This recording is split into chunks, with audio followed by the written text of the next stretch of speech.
to get where we need to get to really beat this disease back is a long, intense process that everyone has to participate in.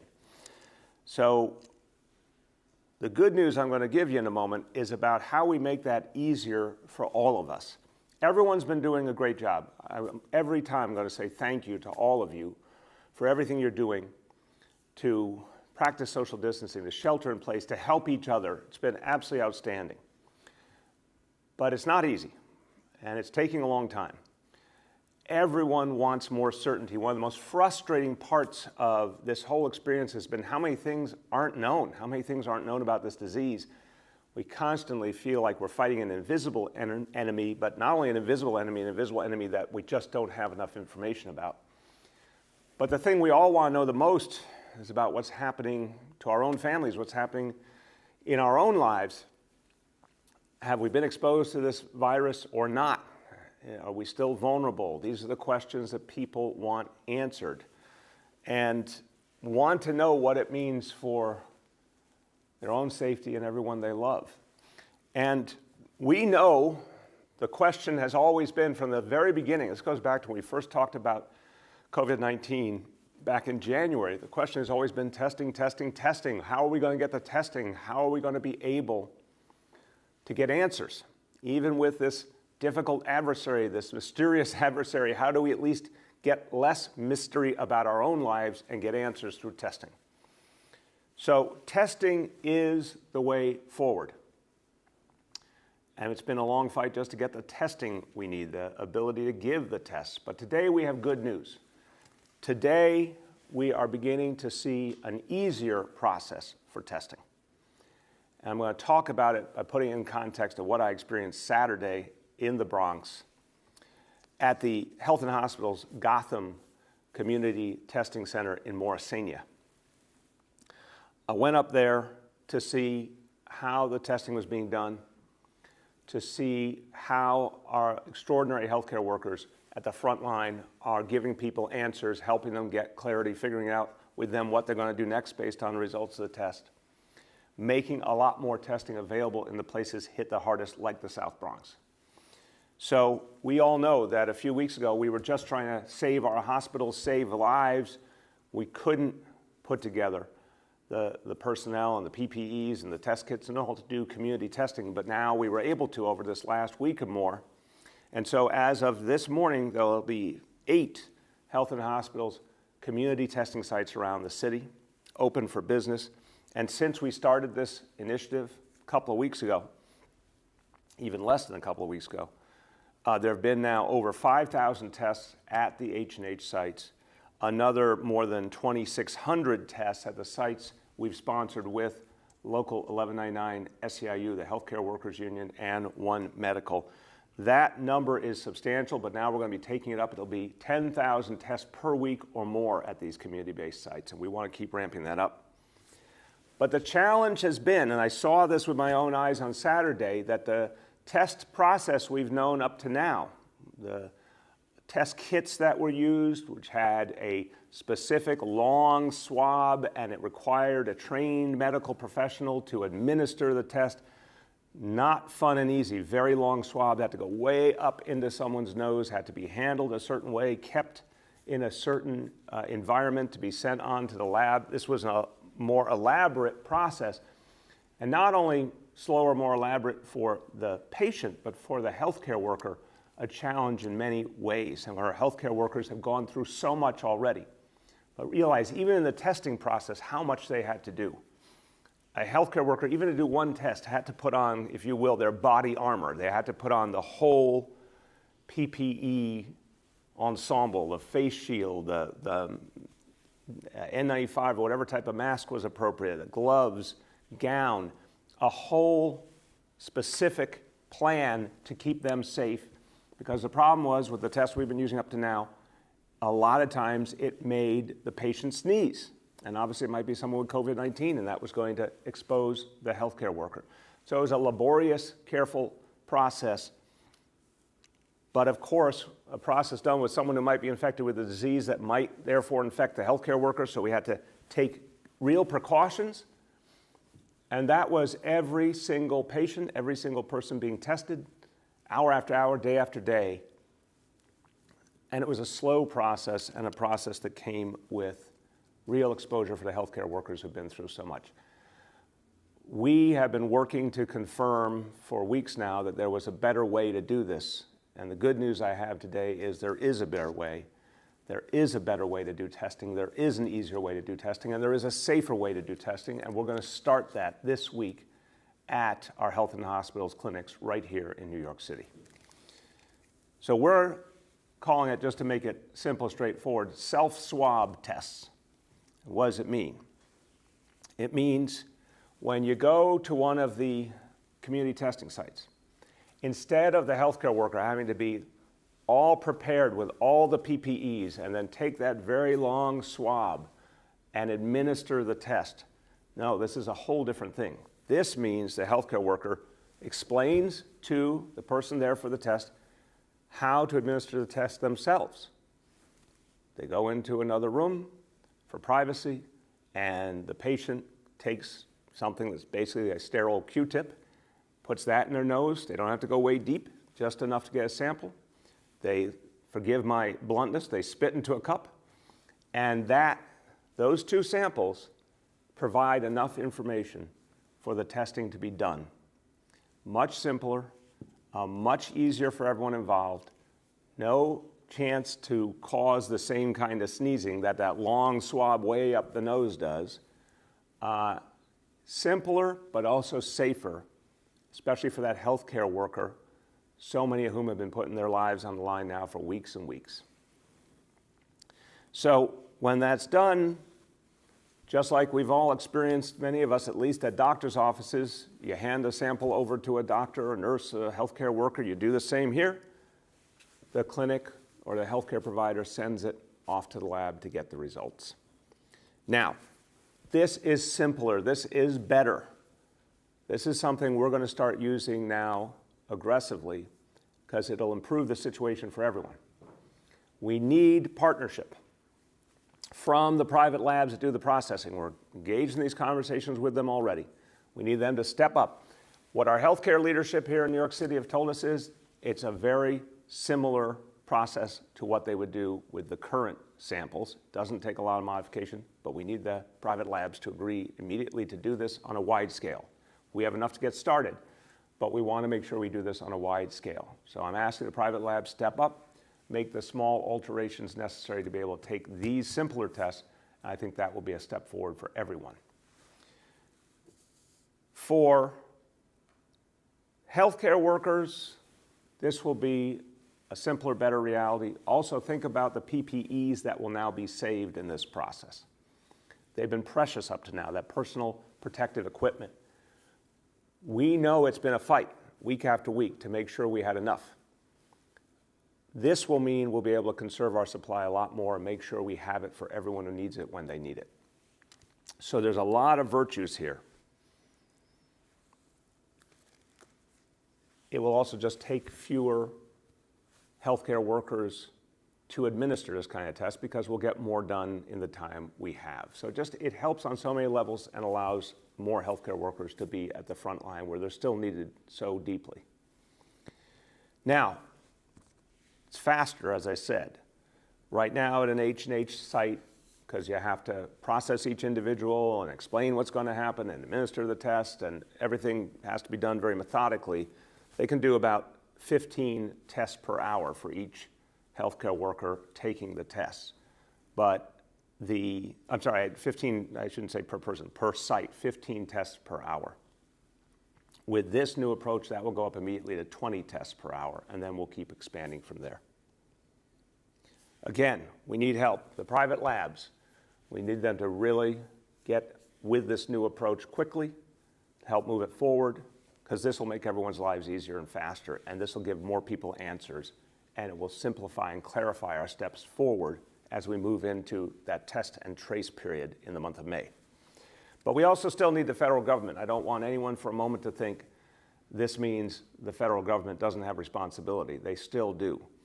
And the big question now, and again, testing has been the big Achilles heel of the federal government from the beginning, but here's a chance to get it right. use all the tools of the federal government to expand lab capacity so we can help New Yorkers, and this is needed all over the country. We need the supplies that go to those labs to make them work, particularly what's called reagents, which are part of the process of doing the actual analysis of each sample. There is still a crisis of supply affecting the labs. We still don't see the federal government owning this problem to the extent they need to. It's been the same story from the beginning, not focusing on testing when we needed them to, and then even when everyone became clear that testing was the answer, we don't see the federal government using all its powers, all its tools to secure the supply chain, to make sure the test kits originally and the lab capacity is there. That needs to be fixed immediately so we can take a big step forward in May.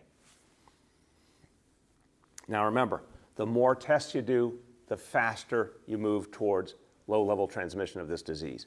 It all starts to come together. Expand testing rapidly, more and more of the contact tracing, more and more getting people to isolation who need it. That's what May is going to look like. But this is actually going to help us speed that up markedly to be able to do a simpler kind of test. One day, and I think it is possible, we'll be able to test everyone we need to. Again, we cannot do it without federal help. But one day, if we do this right, we'll be able to reach everyone we need to on any given day. And you'll see an extraordinary correlation of how every step towards that day connects with pushing back this disease. I'm not saying it's going to be perfect. I'm not saying it's always going to go in a perfect straight line. You've seen with our indicators, and we'll get to them in a minute, things go up, things go down. Sometimes we'll have setbacks. That's part of life. But so far, New Yorkers have done an extraordinary job pushing back this disease, and now the testing is starting to come into play. If we do it right, it may not be a perfect straight line, but it will be regular, consistent progress. The more testing, the more progress. This will help us achieve more testing. It's simple as that. So, of course, once you have the testing more and more widespread, you need that ability to trace the contacts of everyone who tests positive. And as we've talked about before, when we were tragically seeing the disease spread and spread and spread, we weren't able to do the contact tracing. We were trying to save lives, protect hospitals, deal with the most basic needs of people, but we couldn't build a whole contact tracing network that we wanted for something of this size. Now, the good news is we can. And that's what we're going to build in the month of May. A contact tracing network in this city like's never been seen before on a vast scale. So every time someone tests positive, immediately we can swing into action, figure out who were their close contacts, get those people tested to isolate anyone who needs isolation. So I'm announcing today that we are hiring. We are looking for talented, experienced health workers. So anyone out there listening to me now, watching this, or anyone who hears about this, if you have experience in the healthcare field, if you're ready to lend your talents this fight, we need you, and we need you right away. We are hiring immediately, and we'll be hiring throughout the month of May. City of New York plans to hire 1,000 contact tracers immediately. They will be working with all the healthcare personnel we have already, and people we will train from a variety of city agencies to complement this work as well. But right now, we need 1,000 new contact tracers. We're getting great help from our Fund for Public Health, and I want to thank everyone at the Fund for Public Health for the great work you do, and all the people who support you and have donated to the Fund for Public Health. You're going to see that support come alive in a powerful way now as we fight back this disease here in the epicenter. But we want to get the word out to everyone that we need to hire up right away as this work begins. What will they do? The contact tracers, literally, they'll do the interviews to determine who were those key contacts. They'll follow up with those contacts. They'll arrange for each of them to be tested. Folks who need isolation, they'll make sure they're getting it. They'll help make sure that the steps that are needed are glued together. And they'll ask the questions that are needed, and that training will be so important to understand if there's anyone who needs that follow-up. Talked about disease detectives before. This is a variation on that, but it's the same concept of knowing how to ask the right questions, knowing how to search for the clues of the people in someone's life who tested positive that need to be contacted, need to be followed up on, need to be tested. So again, we'll start immediately. And anyone interested should go to the Fund for Public Health website. It's fphnyc.org. Again, fphnyc.org. Very, very important, please. We need you to come forward right away so we can get you into this battle and help save lives here in this city. Let me switch to a couple of other important topics before I talk about the daily indicators. First of all, something so many New Yorkers ask about and care about, and it's important to everyday life, alternate side parking. Alternate side parking, in this crisis, we've seen something very unusual. There have been so many fewer people out, and obviously businesses closed, et cetera, that the reality why we need alternate side parking to begin with has been altered fundamentally. So we've been watching regularly. Our sanitation department is monitoring communities to make sure we don't want to see communities get dirty. We don't want to see anything that would undermine the hygiene of this city in the middle of a pandemic. Been very pleased by what we're seeing. Streets are staying generally clean. I know a lot of everyday New Yorkers are helping to make that happen. I thank you for that. So as we continue to see progress, we can continue to pull back on alternate side parking. We've been doing it 2 weeks at a time. We're going to keep doing that for the foreseeable future, and we're going to judge each time what makes sense. But I am here to announce that we will suspend alternate side parking for the next 2 weeks, and that will take us to Tuesday, May 12th. Again, as we get close to that point, we'll have another update. Very important update I want to give now, and it's something that's been worked on for the last few days. The weather has been getting warmer slowly but surely. We've talked about the changes that when it gets warmer, there'll be more and more people outside. Gotten a lot of good questions from everyday New Yorkers and from the media and from elected officials. How are we going to balance this? Well, we're going to have a bigger plan for the truly warm weather in summer, but in the here and now, we can predict in the next few weeks, as we go through May, it will get warmer and warmer, more people out, more challenges. A lot of folks have asked good questions about what can we do differently. And I've said consistently we want to see if there's new approaches, but we have to make sure they're safe and we have to make sure there can be enforcement. City Council came forward, I think it was Wednesday, with a vision of how we could come up with a plan to open up more streets, do it over time, and do it in a way that was responsive to the core concerns we've heard from the NYPD, for example, about safety and enforcement. We've been engaging the City Council over the last few days with a very positive spirit because, as I said a few days ago, when you look at the history of the relationship between both sides of City Hall, we always come together in the end and find a solution. There's been a collegial, positive spirit, always, but particularly during this pandemic. And we share a lot of the same values. So the City Council has been absolutely right to say, let's keep looking for solutions here. And I want to thank them for that. I think it's been right to say, let's find a solution that helps open up space, but absolutely keeps people safe, because the first job here is to protect people's safety. So I want to announce today that we have reached an agreement with Speaker Johnson and the City Council. And over the next month, we will create a minimum of 40 miles of open streets.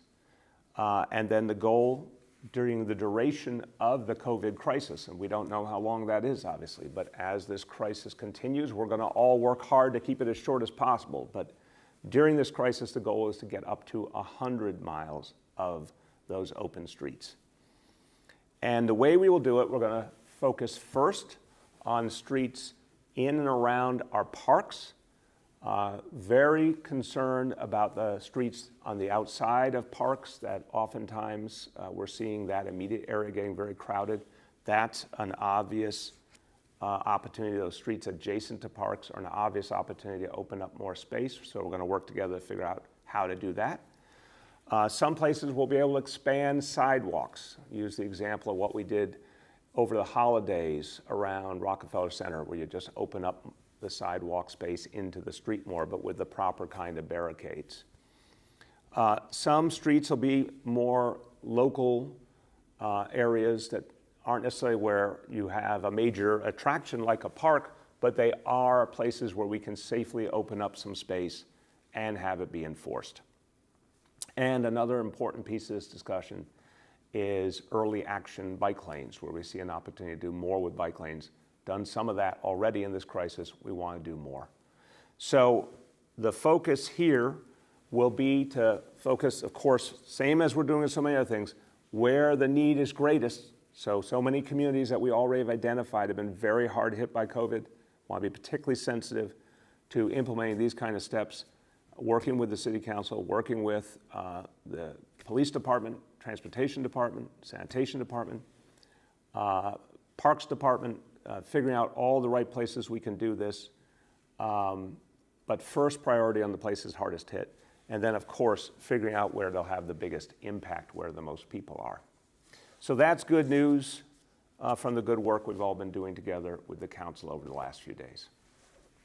Now, let me go into the indicators for the day. And I think today's indicators are broadly good. It's not the perfect thing we want all down in the same direction, but broadly good. And we keep making progress in one form or another. I want to see more, and I want to see steadier progress for us to really be able to make some of the bigger moves we all would like to make. So the first indicator today, daily number of people admitted to hospitals for suspected COVID-19. This is obviously the root of everything. This one's down meaningfully from 144 to 122. That's very good. The daily number of people in ICUs across our health and hospitals, public hospitals for suspected COVID-19, that's down, but only a little, 768 to 766. Percentage of people who tested positive for COVID-19 citywide, stable. Not going in the wrong direction at least, but stable at 29%. The one place that was not so good, the public health lab tests, went up 46% to 55%. That is, again, an important measure, but it's a measure of a smaller group of people. When you composite the day, progress, but not enough progress, but it's a reminder, everything we're doing is affecting these indicators. Let's keep doing it. So, as I conclude, and I'll say a few words in Spanish, but first say, look, the test and trace plan we talked about a few days ago, this is really the key. And it's going to be very aggressive. It's going to be large scale. This is how we take the good work that all of you have done, we supercharge it by finally getting testing on a wide scale, tracing people, isolating everyone who needs it. Doing that is the path forward. But we knew the testing piece of the equation was a challenge because we've always struggled to have the testing capacity we needed from the very beginning of this crisis. Finally, we see something simpler, having an approach to testing that will protect our healthcare workers more, save time, allow a simpler process, a process that's easier for the person being tested as well as for the healthcare worker. And the fact that it will speed things up and require less personnel over time is a huge, huge benefit. So the goal here is to test as many people as possible. This is another step toward that. It's a good way to start the week with some good news, and it makes us even more ready to go into May with that aggressive test and trace strategy that I think is going to be a game changer for New York City. Just a few words in Spanish. Nuestros trabajadores de salud están haciendo un trabajo heroico en nuestros centros de prueba. Y les debemos cada forma de protección posible. Con el autoexamen les daremos alivio y vamos a seguir ampliando la capacidad de hacer pruebas para más neoyorquinos. Cada día estamos poniendo más piezas en lugar para lo que viene. Y mi promesa a los neoyorquinos es que vamos a estar preparados. With that, we will turn to questions from our colleagues in the media. And as usual, tell me the name and the outlet of the journalists calling in. We'll now begin our Q&A. As a reminder, we have Dr. Daskalakis, Dr. Barbeau, Dr. Katz, and Senior Advisor Jay Varma, all also on the line. First question today goes to Bridget from WNYC. Good morning, Mr. Mayor. I have some questions related to the election. Tomorrow would have been the presidential primary here in New York. So just a few questions. First, the governor announced in an executive order last week that the state board elections wants municipalities to mail absentee ballot applications to all voters. Just interested in your reaction to that, along with keeping poll sites open. Do you have any concerns there? He also canceled the special elections for Queensborough president and city council, and I'm wondering your thoughts on that. And then finally, the State Board of Elections is meeting today and may cancel the presidential primary here in New York. Given that you were a supporter of Senator Sanders, I'm wondering about your thoughts on that. Thank you, Bridget. I think the absentee ballot approach is very much a step in the right direction. And look, Bridget, you've been very, very deeply involved reporting on these issues for years now. This state was way behind the country for a long time. Last year, we saw extraordinary reforms and change. It was a moment a lot of us have been waiting for decades, where New York State finally caught up with the rest of America in terms of a lot of crucial reforms to make voting easier and to protect the voting process. In this crisis, to me, the first question is health and safety. I care deeply about the sanctity of our elections, but the first question is health and safety. So I think the absentee ballot approach is the smart way to go. And in fact, it's teaching us for the future if mail-in ballots might be part of yet another piece of a strategy, which some states use very widely already, not just because of this crisis, to make it easier for people to vote and encourage more people to vote. So I'm very happy that approach is being used here. I think we could go a lot farther with that potentially. I think the absentee approach is what everyone should do. So my advice to everyone involved is let's just focus on folks mailing in. It's the safest approach.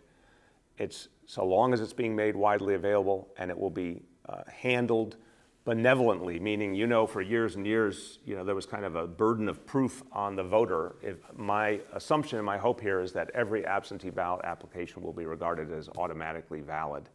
In that case, that's the way to go. That's where the energy should be focused on. Certainly don't want to see people out and about who don't have to be. On the other issues, honestly, compared to all the other concerns out there, none of this registers to me as something I'm particularly worried about. Respect the decisions that the state has made.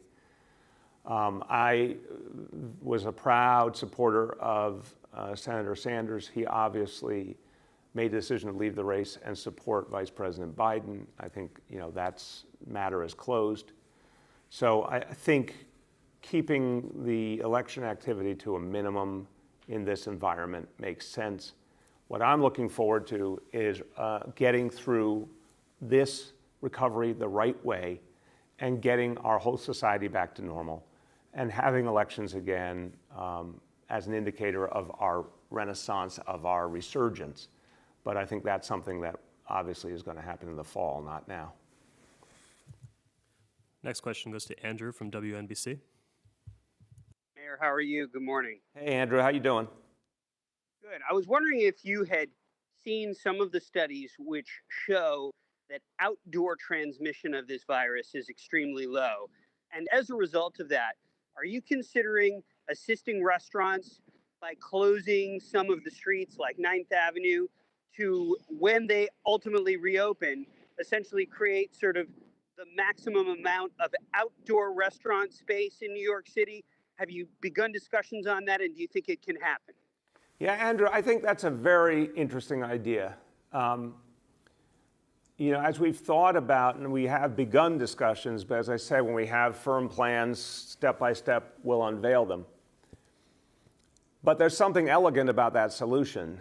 We know that when the right time comes for restaurants to reopen, there's still going to be real questions about how much distancing, how you protect customers, how you protect the folks who work in the restaurant. And clearly there could be advantages to having more of it be outdoors. You still have to have those precautions thought through and acted on. But there's something appealing about shifting more of the activity outdoors and adjusting accordingly, obviously, in terms of how we handle streets and sidewalks. So there's something very, very interesting there. Now, I have not read that particular study, to be fair, and I think one of the things we can say about COVID-19 is we get new information all the time and a lot of unknowns. But I'm very intrigued by that idea, and I want to see if it's something we can act on as we think about that piece of the reopening. I don't know if any of the doctors wants to comment further.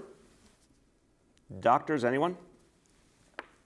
Sir, I'll just add that my team and I actually have begun those conversations to talk about ways in which we can provide clear guidance to New Yorkers with regards to maintaining distance while we are able to lift early some of the layers of social distancing, and certainly maximizing our use of outdoor space is one of those potential options, especially when it comes to restaurants. Okay. Next question is Jen Peltz from the AP. Hi, Mr. Mayor. How are you? Good, Jen. How you doing? Fine, thanks. I had just some questions a little bit about the self-swab testing that you mentioned earlier.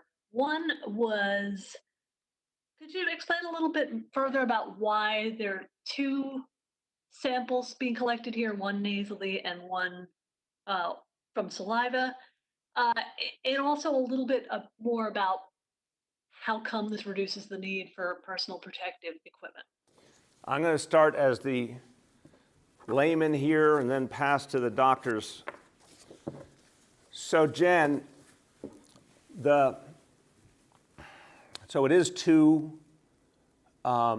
samples, two different samples from the same human at the same time, and that actually is helpful in terms of cross-checking and helping with ensuring the validity of the outcome of the test.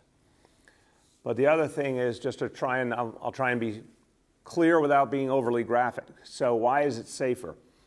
Because so when I was there at Morrisania in the Bronx, they took out the actual test kit, and here's the swab. And the swab, I don't know, I can get the exact length. One of the doctors probably knows exact, but it's a long swab. It's not think about a Q-tip. It looks like most of twice that size. And the idea is to put it really deep into your nose in a way that a human being would have trouble doing themselves, but a medical professional can perform. But the problem is, it also causes for a lot of people a kind of sudden impulse to sneeze. So you got a certain number of people who are going to be COVID positive. They're there with a healthcare worker, and their healthcare worker is right up close to them performing this test, and then the immediate reaction is someone sneezes right at the healthcare worker because they're right there in front of them. So that's not great. It's been what we've had. It's been the only option that appeared to be truly consistent and viable, and that required a healthcare worker to think about it, the face shield, the PPEs, everything. This ain't that. This is, like many of us have experienced at a doctor's office. They give you your instructions, and here's the sample cup that you spit into and you put the cover on, and here's the Q-tip, and bring it back and hand it over, and then they can package it and send it for processing. So it just takes away that close contact, that sneeze, the things that would create vulnerability for the healthcare worker. It's also, from what I've heard at least, has not been done to me, but from what I've heard, a lot more comfortable for the patient to not go through that deeper procedure. Doctors, that was my attempt to put it into plain English. You take it from there. I think you did really well, Mr. Mayor. Everyone who has the nasopharyngeal culture done, the one up their nose, almost always coughs and sneezes on the healthcare worker because it's so uncomfortable. So new methods are really needed. In terms of the multiple specimens, in some cases, we may be able to do it just with a nasal swab, just swabbing the front of the nose, something that the patient can do under the supervision of the healthcare worker. As you keep saying and teaching people, we're learning new things about the disease all the time. We may find that adding sputum, spitting does improve the test characteristics or doesn't make it different enough. So we may just be doing the swabs. But I think the big point, which you've made so well, is that this will be safer testing. It'll be more comfortable testing for the patients. It will enable us to do more testing and reach your goal of being able to open the city safely with enough data to be sure that we don't have large outbreaks in the future. Okay. Next question is Christina from Chalkbeat. Hi, Mayor. We have seen some reporting that the DOE is considering a grading policy that many advocates think is unacceptable. They don't want to see any grades for high school, and they want assurances that every student will graduate from high school this year. Just curious whether the DOE is taking that feedback, when we can expect an official policy to come out, and what the holdup is. Yeah, thank you, Christina. Now, look, the focus has been over these last few weeks to really get the distance learning moving to the extent that we need it to, and to try and consolidate the education of our kids right now under the most adverse possible circumstances. 1.1 million kids spread out over a whole city, not a single one of them, in a classroom in the traditional sense, although some are at the enrichment centers. It's still not the classrooms that we knew, in the school structure we knew. So that's been the focus at the DOE, get that piece right and start building for the future, for the summer and for beyond in different ways. This week, we'll have an update on the grading policy. I've had detailed conversations with the Chancellor and his team. We'll have an update for you. I will say, of course, the voices of the advocates and every stakeholder is listened to. And we want to be fair, and we want to be really respectful of students and families in this moment. We also want to strike a balance. I think it is important with everything in life that there be some real standards. I think it helps people to have some clear standards. And we think we can do that in a fair way that accounts for how difficult this experience has been. Clearly want to see as many seniors as possible move on at the end of this school year the right way. But we have to structure that in a smart way, and again, we'll have the details this week. Next question is Henry from Bloomberg. Mr. Mayor, how are you doing today? Good, Henry, how you doing? Okay, let me ask you this. I don't know whether you've ever spoken about this, but why do you think New York City has been such an epicenter for this pandemic, way beyond other cities that are densely populated and act as international gateways? Well, it's a profound question, Henry. I've spoken a little bit to it, and I think we're going to keep researching that question going forward, but I would say you're on the right track. International gateway in a way that very few cities on earth are. I mean, I think we have to understand New York City, who we are, what we are, how we compare to the rest of our country, how do we compare to the rest of the world. We are one of the most international cities in the world, with a handful of cities as the true international capitals. That obviously, in a pandemic, makes us more vulnerable. We have, the greatest diversity in the world, so we have people traveling back and forth from every part of the world, and we saw this pandemic growing from different parts of the world. And I think as we look at it more and more, we'll see that some of that came in from more than one location, and that was more of a vulnerability for us than it might have been for some other places. Yes, there are densely populated cities in this country, but there's nothing that compares to New York City. There's just no city that's laid out the way we are, that concentrates anywhere near as many people. That's a huge part of the equation.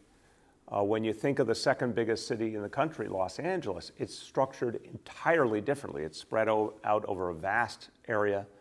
You have many, many fewer people concentrated in big buildings. There's many, many reasons why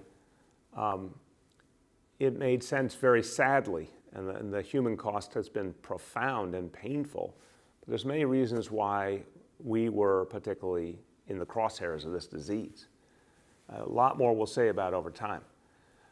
I think the other interesting question will be examined over time is, when all those challenges added up and this disease manifested so intensely, we never seen anything like it. Again, the only parallel is 100 years ago. Thank God this city long ago devoted itself to having a very strong public health apparatus, Department of Health, health and hospitals, community-based clinics, and that is part of what saved us here, because our hospital system was strained deeply, but it never broke.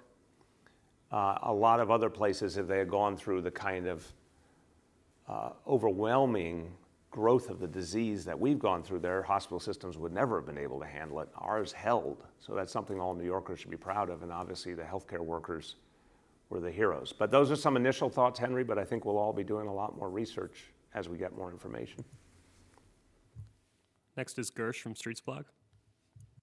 Hello, Mr. Mayor. How are you? I'm good, Gersh. How you doing? Great. I appreciate that. So I do want to obviously talk about this massive open streets announcement you just made. You did use the term enforcement, so I need to understand a little about what's different now between what you're going to do and what the NYPD was doing with the original open space pilot. Have you accepted the council's position that open streets can be done with far fewer cops and with more trust in drivers to stay out of areas where they don't belong? So I would say it this way. I mentioned, I think, in one of these settings, it may even have been in answer to one of your questions, I had a long conversation a few days back with Commissioner Shea and Commissioner Trottenberg, and we went deeply into the question of looking at each of the plans from around the country, something you and others have asked, Oakland, Minneapolis, et cetera, things happening around the world, and our comparison to New York City and what it would take here. And I think there is, an assumption in everything we do, and it gets back to Vision Zero, that we want to be very cautious about making sure drivers are constantly given the message, slow down, drive safely, recognize the ramifications of what it means to drive a vehicle and your responsibilities. So that worldview, Gersh, makes us very cautious when it comes to trusting that if you create a situation where there are not protections and there's not enforcement, that you could put people in danger. And obviously the goal of an open street or safe street kind of structure is that people can enjoy it and experience the virtue of it and the social distancing without having a new danger from vehicles. So we've always had a concern about enforcement, we continue to, but the council, discussions with the council, I think were kindred in the sense that we could come up with places to open. I think the areas around parks are a great example, where by opening them up, you were going to capture the natural flow of people. One of the things, many of the questions I've gotten from all of you in the media, but beyond, is one of the most important places to open might be where a lot of people are going anyway, and just give them more space since more and more people will go there when it gets warmer. That also is actually a more straightforward enforcement dynamic than if you're trying to open a bunch of places all over. So it was sort of a focus on where the need was greatest, both in terms of where people would go and obviously communities most affected, using some of the enforcement we were already devoting to those areas in an efficient way. And then more and more of the conversation revolved, this is something the council felt deeply, and actually, as we looked at it more, we felt this was a very important piece, revolved around community partners that could be relied upon to create structures that, if you were going to have a place closed off, there would be a constant effort to monitor it, to make sure it was safe. If there was any problem, to get NYPD over there quickly. Something with a little more structure than, for example, what we saw in Oakland. So I think there's been a really good consensus that we can do something substantial while keeping the health and safety issues up front and ensuring the right kind of enforcement, more work with trusted community partners. But I would not go so far as to say forgetting what we learned from Vision Zero, which is to always keep our guard up against the problems of people who drive irresponsibly and making sure we're protecting pedestrians at all times. Next is Shant from the Daily News. Good morning, Mr. Mayor. Yeah, I was wondering if you could share some more details about the street closure plan. I mean, to start with, can you sort of help New Yorkers visualize what the plan will look like? Will there be barricades, police cars, officers enforcing? Also, can you say exactly who's going to be picking the streets? Will that be DOT or the council or somewhere else? And maybe last but not least, do you know at this stage what the first streets will be? Parts of Manhattan, Bronx, et cetera, anything like that? Okay. So we're all going to work together on the selection. Council, mayor's office, NYPD, DOT, everyone's going to work to figure out the places that make sense immediately. Again, I think it's going to be a combination. I think assume first and foremost those streets around parks, where that natural ability to expand, if you will, the park space and the places where a lot of people are going to be congregating as it gets warmer. I think in May we're going to see steady warming and more people. So let's get ahead of that, expand out around the parks. We'll figure out together where to focus. It's one part where you're going to see the most activity, another part where you're going to see the most need in terms of the health reality. So that's obviously a lot of the communities that have been afflicted the most. Yes, there will be enforcement. I think everything you said could, can and will be a part of it, meaning in some places barricades, but one of the open questions is, how permanent for the duration of this crisis the barricades need to be, or how temporary they can be, what will be effective. Yes, there has to be enforcement attached. Depending on the location, it might be more enforcement. Other places, it might be less, so long as, again, there were trusted partners. Bids have come forward as one example. Certain neighborhood entities that work very closely with the NYPD. This is an idea that Commissioner Shea put forward. If the NYPD has a working relationship with an organization and knows that they can rely upon them to manage something and keep in touch if there's a problem, that makes sense. So, and timeline to move obviously as quickly as possible through the month of May, but to start where we think there will be the most activity and then build from there. Details will be announced. We have to deepen this process with the council and with the agencies. As we have the first tranche of the places that will occur, we'll announce that. Next is Yoav from the city. Hi, Mr. Mayor. I wanted to ask you about the 3 indicators the city is tracking. For the percentage of people tested who are positive for COVID-19, why are you guys separating out the public health lab? My understanding is that that's a very small subset. I guess if you can tell me how many tests the public health lab is conducting, and is that a special group of people? I'm just trying to understand why it's being separated out. It's a great question. Appreciate it, Yoav. So the indicators, I'll start and I'll turn to Dr. Daskalakis and Dr. Varma to speak about this. The indicators were developed because we wanted everyone to be able to see in common where we're going, but there was real concern that, and I think this is playing out in certain states right now in a very troubling way, that if you either didn't have clear, transparent indicators, or you used the wrong ones, or you didn't give them enough time to develop, you could really set up that horrible boomerang scenario where the disease reasserts. And the disease reasserts, I have no words for how much of a problem that would be if it reasserted in a strong way, both in terms of the people who would be in danger and the lives that might be lost, but also setting back any effort to get to normalcy. I've said we're not going to be in a perfect straight line on our path back, but we need to keep it as tight as humanly possible. So having these indicators, it was a conservative act to choose 3 indicators. Again, Yoav, you'll appreciate this. On this matter of how and when to reopen, I'm a conservative. I'm a proud conservative in this matter only. But the getting it right, being cautious, being smart, looking for the correlation of the indicators, that was the underlying value. yes, the public health lab is sort of a rarefied slice in my layman's terms. It's a high bar, but we thought it was right to have it there because we wanted a high bar. We wanted to make sure we were really cross-checking all our indicators and seeing something consistent. We're going to see how it plays out.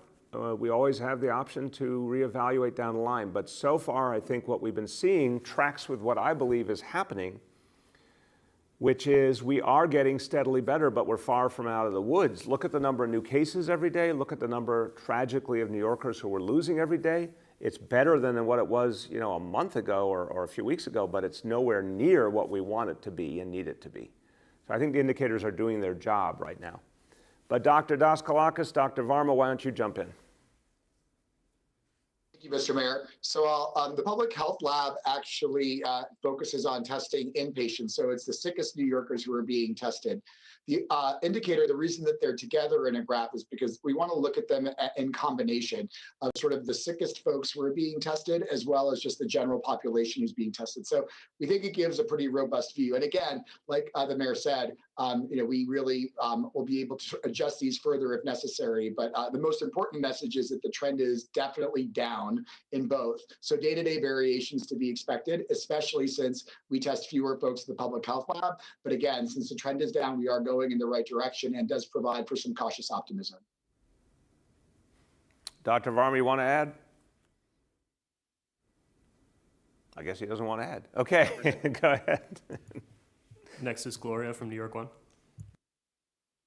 Hi, Mr. Mayor. Thank you. I have two questions for you. The first, I understand what the doctors have explained about how this test is easier to administer, but is there anything they can say about how you eliminate or prevent the possibility of a person not self-administering this test correctly? If they do it wrong, then is there a possibility that the test might get a wrong result? How do you monitor that if the idea is to send the person off into another space to administer the test? And my second question is about the streets plan. I thought much of the discussion around this had been about giving people who might not have access to, say, a park or a large area of open space options. So why start with places that are near parks? Why not focus in places where people might not have immediate access to a green space or a place to spread out and take a walk? So I'm going to speak to that one, and then I'll turn to the doctors on the self-swab issue, and I think a very good question you're asking about how do you make sure the tests are accurate.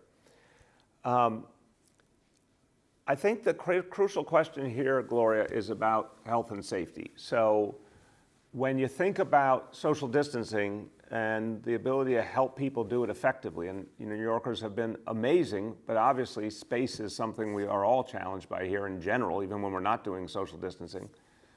It stands to reason the first concern from a health and safety perspective is where are the most people going to be?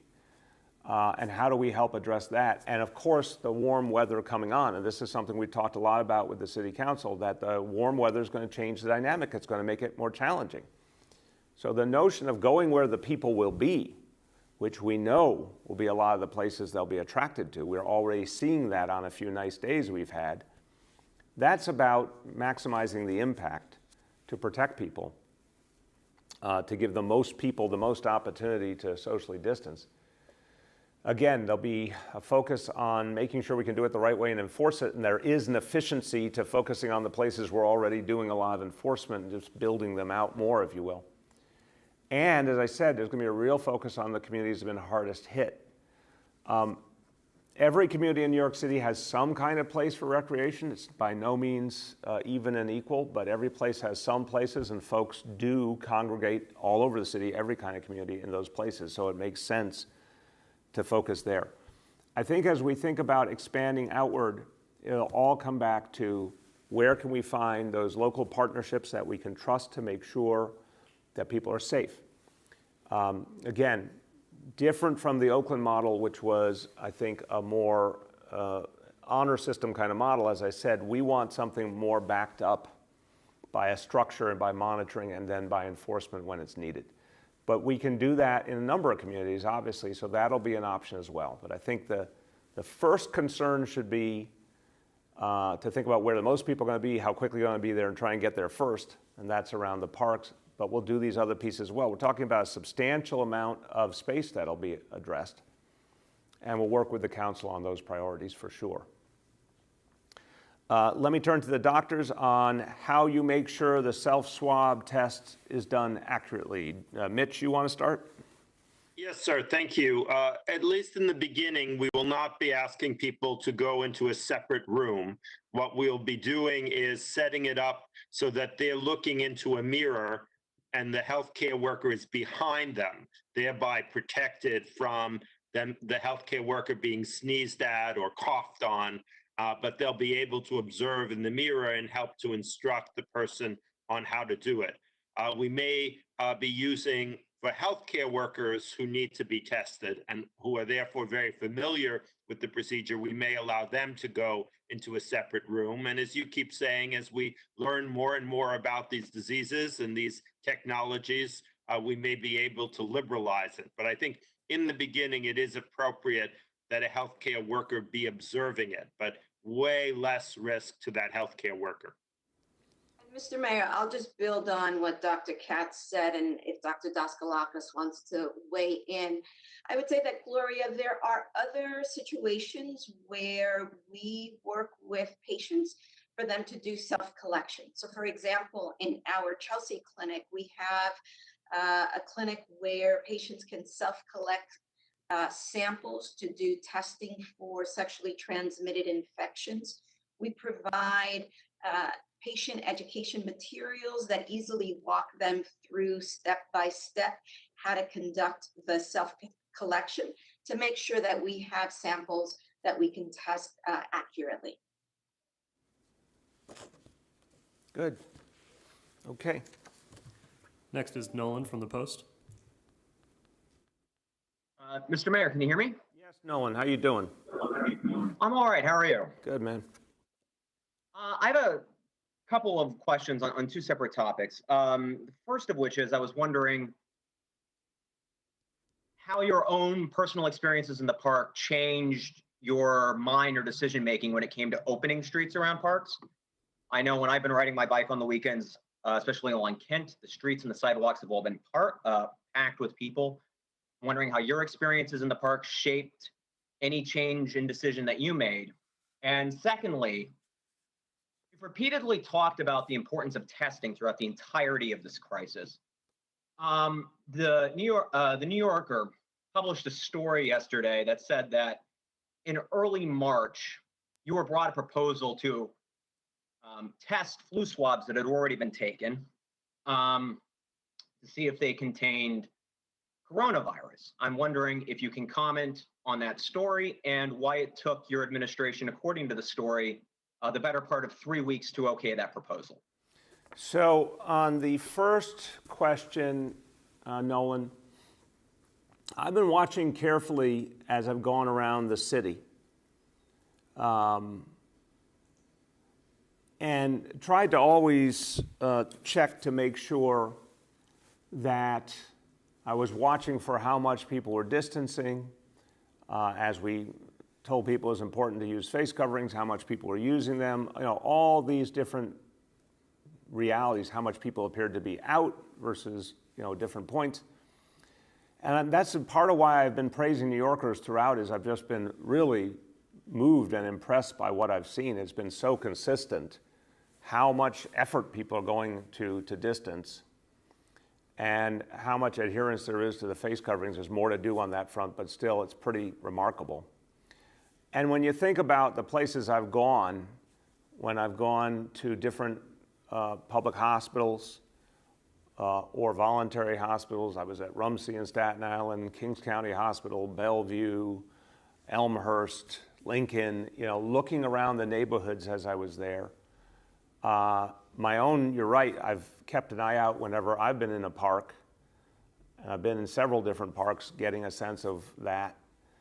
Talking to our different commissioners, but Commissioner Shea has been particularly focused on this issue of going out and seeing for himself, places like Central Park, Riverside Park, Hudson River Park, but talking to all of his commands about what they're seeing. And I think it became clearer and clearer that the parks were filling up in nice weather, but people were still doing a pretty admirable job of keeping distance. When you saw folks together, it tended to be people who were family groups, or people obviously were in relationships under the same roof by and large. So the impulse that people were living by was really good. But the question has been coming up more and more. It's going to get warmer, and we've all been having these constant conversations. When it gets warmer, what's it going to look like, and what new stresses and strains is that going to create? And that's where a lot of the energy came from, to think about what can we do around the parks, and particularly to expand them out, if you will. And certainly the city council have been thinking a lot of the same things, and it was a good consensus. So yes, everything I saw in parks but beyond made me feel we had to help people continue to be able to socially distance, and that a lot of the nexus would be around the parks as it got warmer. On the question of the New Yorker piece, I have not read the piece. What I've had summarized to me doesn't make sense to me, so I'll look at it and I can speak about it in more detail. Whenever we've heard of any opportunity to get more information, and I remember these conversations vividly, we wanted to maximize anything that would bring us more information on what was going on, and anything that would help us reach more people to help them know their health status. So I'll give you a more thorough answer after I've read it, but from what I've heard so far, it does not bear a resemblance to what I remember. We have time for two more. Next is Andrea from CBS. Hi, good morning. My question is pertaining to the task forces that you announced yesterday. Will the city not consider or delay reopening until those task forces come back with recommendations in June? And to that end, Mr. Mayor, you campaigned on a platform to address inequalities in the city. Are you now using these committees and task forces to make up what you haven't been able to accomplish during your tenure? So on the first part, no. The reopening will move as quickly as is safe and healthy, obviously based on the indicators and deliberatively. And we're going to be very, very transparent about what can happen in each phase, so long as we keep making progress, which is the good incentive for every one of us to keep doing the things we're doing and keep showing the discipline that New Yorkers have shown. So no, these groups will come forward immediately to work on both issues of the immediate restart and the bigger recovery. I've said with those sector-specific groups, for example, we'll have one for small business, we'll have one for larger businesses. We're going to start meeting with them right away because we need their input as we're figuring out restarting plans. Obviously, we want to hear from the people who will be most affected and the people who know their businesses best and their employees best.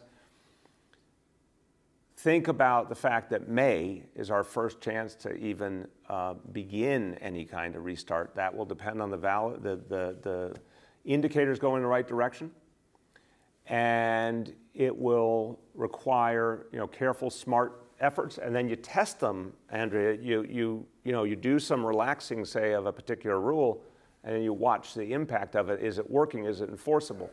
So that's all going to play out starting in May.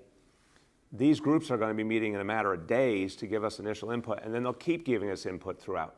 That June 1st initial roadmap that I'm expecting from the Fair Recovery Task Force is to set some parameters on how we're going to go through a bigger recovery process and do it in a way that actually helps us address some of the real disparities we've experienced and have a smart and effective recovery that reaches all. So we'll get that on June 1st. We're clearly not going to be all recovered by June 1st, so that will be more than timely. So no, none of this slows down anything the whole rest of the government will be doing. It augments and advises and gives us more perspective. To your other question, no, I'd say the reality is 6 years we've been fighting inequality, and in many ways that have been profound. I mean, hundreds of thousands of people came out of poverty as a result of these initiatives, and obviously Now, many hundreds of thousands of kids got pre-K, and I could go through a whole list of things that have happened that have changed the lives of New Yorkers. No question that that was the right direction. Also, no question that didn't solve inequality. No one said that that's enough to solve the fundamental problem. We just have to keep fighting. We have to keep going deeper. Now, I think this moment is a transformational moment. The first and foremost is to protect the health and safety of all New Yorkers and to rebuild an economy so everyone can get back to work. But remember that comparison, I say it with the deepest humility, Andrea, that this city was in another crisis, 80 years ago, that really paralleled some of what we're going through now. And New Yorkers led the way.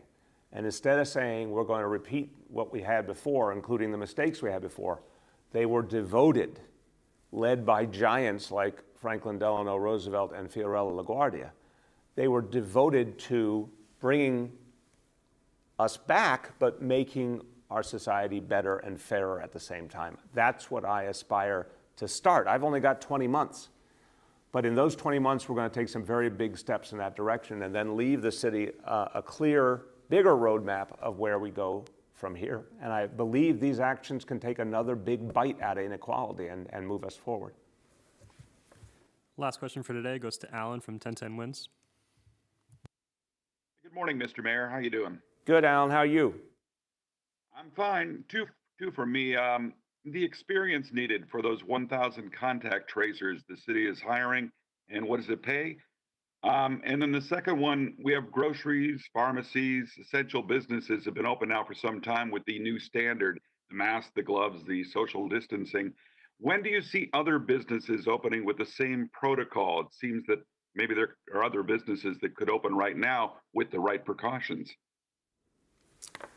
Let me do the second one first. Alan, I would be careful about that. And I think, again, there's a bit of a tale of two cities going on here in this country. The places that seem to be putting, economics ahead of human lives, and then those of us who are trying to focus on the health and safety of people first, and then build out our economic restart from there. If we're not making decisions based on healthcare indicators, there's something wrong. If we're not making sure that, like I said, that sort of foothold idea of you're climbing a mountain or something, you get your foothold and make sure it's secure before you go up to the next one. I mean, right now, we're still very much in the throes of this. It is better than a few weeks ago, but we're very much in the throes of it.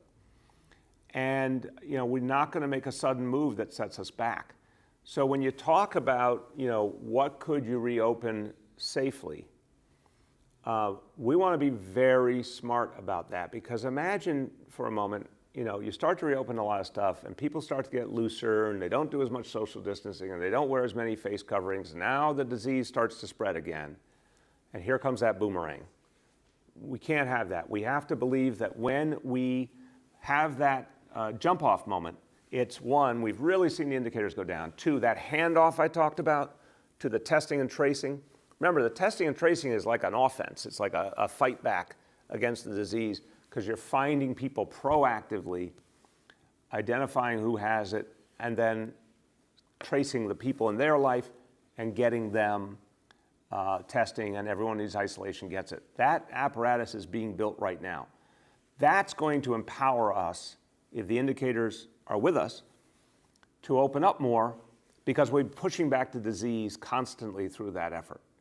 So when you get to that kind of point, yeah, you can say, here's some places we can start to open up. And yes, as you said, with face coverings, with gloves in some cases, whatever it might be, with distancing. But I wouldn't suggest that just those precautions solve the underlying problem. I think we have to make progress on the root cause here and then start to open up slowly but surely. And the better we do, the faster we open up, the more we open up. On the question of the contact tracers, and I don't know if there's someone on the phone of our doctors who can answer right away, pay levels and things like the questions Alan asked. Hold on, I've been handed a note. I guess I can answer this because I've been handed a note. Thank you, Freddie. So the pay, the annualized pay, would be in the 55,000 to 65,000 range. So we're talking about folks who have some kind of healthcare background and can come on board, and that is the range. But we'll get more details out. Unless one of the other doctors can speak to any of the other specifics of Alan's question, what I can say is we're hiring right away, and the details will be online at the Fund for Public Health website. Unless one of the other doctors has something to add, let me give them that chance. Okay, so Alan, that's some initial information, but we will get more to you today, and we'll put it up online today on so everyone can see it. Okay, everyone, look, as we conclude, I do want to say a very pleasant thing to have a good Monday morning, and we're having a good Monday morning. We're taking a big step forward here with testing. The fact that we can do testing now in a simpler, faster way is going to improve everything. It's going to allow us to fight back better and faster. It's going to protect our healthcare workers more. It's going to be a better experience for everyone who gets tested too. Not a minor matter. That's a really good thing. I spoke to some of the folks online at the Morrisania Clinic in the South Bronx on Saturday morning, and you're not surprised to hear they were anxious. They were worried. They were worried for themselves. They were worried for their families. The test was going to be a moment of clarity and definition, and the test was going to tell them something. And I talked to the healthcare workers. They were outstanding. I want to thank everyone at the Morrisania Clinic. They really, really impressed me. What they said is, people, of course they want answers, and they want to know what to do next, especially if you test positive. How do you stay safe? How do you keep your family safe? How do you isolate? If you test negative, you still have to take precautions. So the fact is, anytime we can make that simpler, people are going through a lot. They're worried. They're looking for answers. If we can make it a simpler process, a better process, more comfortable process, that's a good thing unto itself. But imagine now the ability to get a lot more tests done, simpler, less danger to our healthcare workers, thank God, and something that allows us to move forward without being dependent on some of the sources we used to be dependent on. Again, that does not mean we no longer need the federal government. We do, because we still need the lab capacity. And again, to the labs, help us out. This test is going to make everyone's life better. Join us in that effort. To the federal government, work to make sure the labs are doing that. Work to make sure we have all the supplies we need at those labs. We expand lab capacity. Testing, testing, testing. When we can do this truly on a bigger level all the time, that's when we're going to be able to beat back this disease even more. So a good step in the right direction today, and a lot more to come in the month of May. Thanks, everyone.